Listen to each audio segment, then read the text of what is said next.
In front of me is POCO X3 GT, and today I would like to show you how you can change default apps.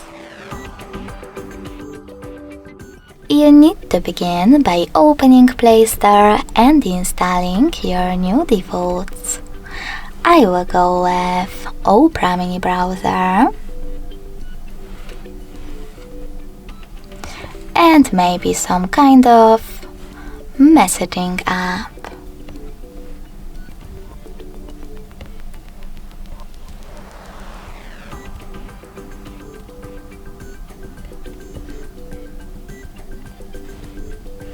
When your apps are ready, go into Devices Settings.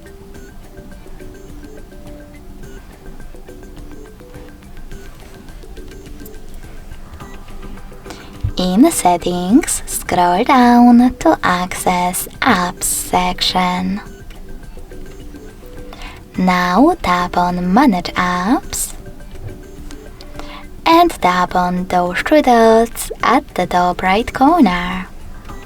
Then finally click on Default Apps.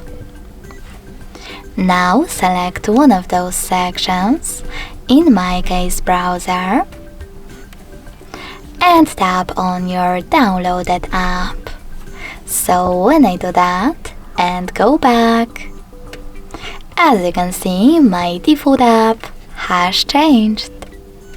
Thanks so much for watching. If you enjoyed this video, don't forget to leave a like, comment and subscribe.